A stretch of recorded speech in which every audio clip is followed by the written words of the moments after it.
Hello, hello, hello. My name is Angel Jones. Thank you for joining me on 12-minute RV Convos. Follow along with me as I hit the road to have conversations with amazing people from all over the world.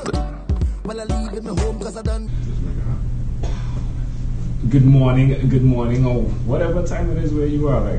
This will possibly be going out at different times. So, hey, wherever you are, Ivan and I were speaking before and talked about Sizzler. So, Sizzler, we'll do greetings, right? Greetings, yeah. Everything's Irie, man.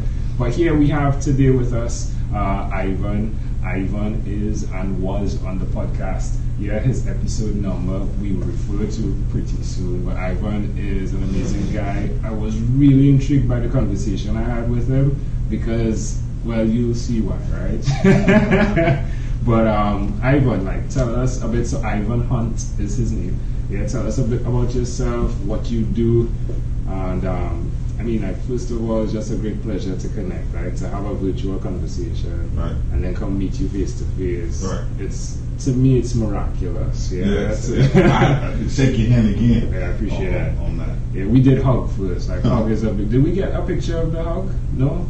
Yeah, so we'll have to hug twice. Hug twice. That's fine. But yeah, do tell us what you do, and we'll start from there. Okay. Obviously, my name is Ivan Hunt, originally from Hickory, North Carolina.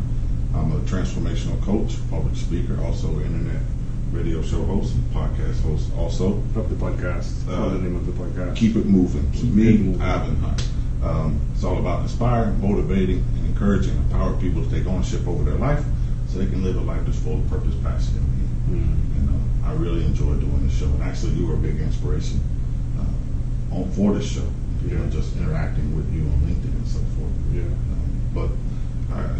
I moved down to Miami after the military, got a divorce, started my life over. What does that mean? Found myself pretty much homeless, sleeping in my car, sleeping on the floor of my job. Didn't have any family or friends here, didn't have a direction. Found drugs, liked the party, and that just led me to a really dark place. And then finally I kind of got myself together. The weekend I told myself that I love myself for Valentine's Day weekend. Probably about 8, 9, almost 10 years ago. Wow. And from there, slowly but surely, just started building a foundation of my life again. And then met my wife, my current wife, and I have no complaints, man. Life is good. Yeah. What's the best way for people to connect with you that are listening?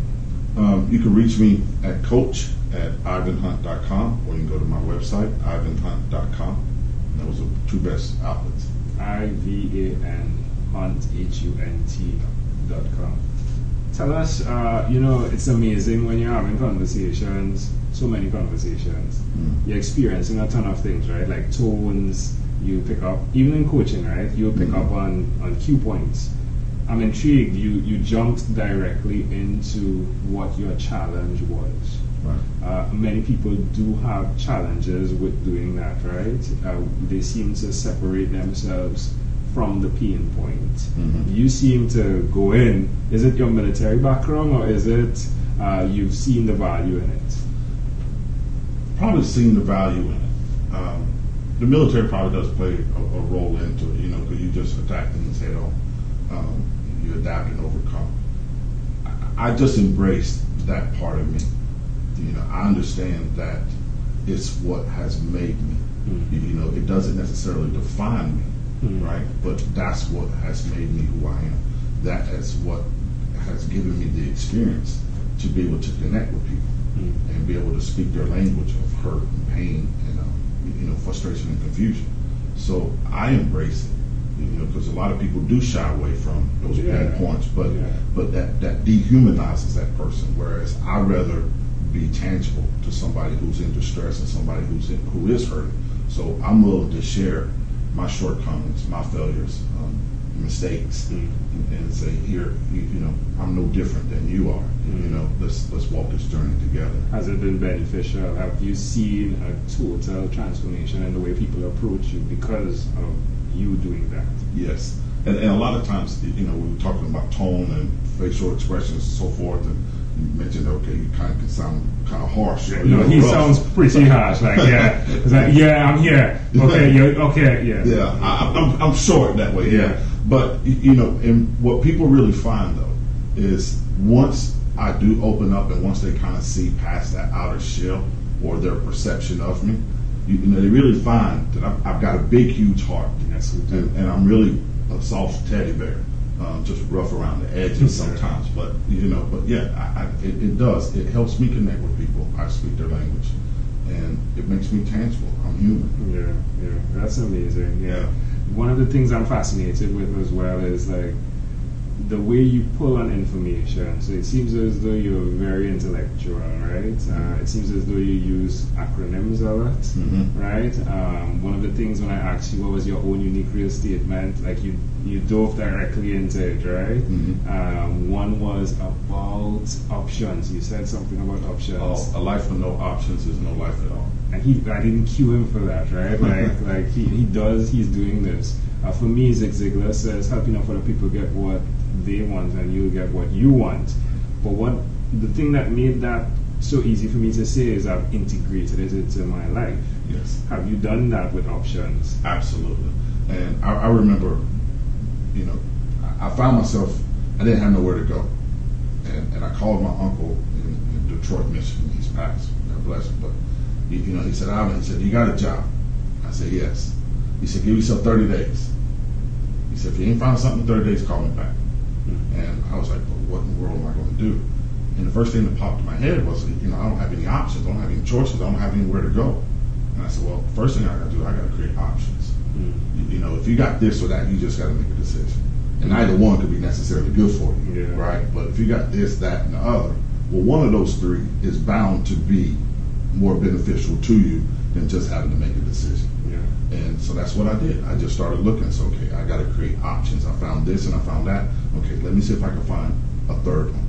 And somewhere between those three, it's just going to expand. So 1, 3, with 9, and we can go on. And that's really what happened. I just started creating options for myself. So whenever I find myself stuck in a situation, I look and say, okay, what are my direct, immediate choices? Then it's either this or that. Okay, now I've got to find that third thing. And that's my option. Where did that come from, though, like the analytical side? Because it's a principle you're applying on the other side, right? Where did that come from? I think I've always been analytical. In my corporate career, I was in analytics. I was an analyst for healthcare, a hospital right over here, actually, at the University of Miami Hospital also. So I've always been very analytical. And I've always lived in my head. And that's always been one of my big trouble points. Because sometimes I get too far in my head. And I don't live life, if you will. I just live within the confines and the constraints and the demons that exist there. And they're still there. So I've had to learn how to just kind of be objective in my analytical approach to things. It's a lot like what I'm doing, right? Like we were coming up the steps and he was like, I was like, so how does it come? Like, how do you set these goals? And I told him, it's faith in action, right? And it's challenging because I'm analytical. I'm like super analytical. Okay, what's the budget for this? How are we going to do this? But in my mind, right, the faith part of life, and I guess we could equate it to options, right? Because at some point,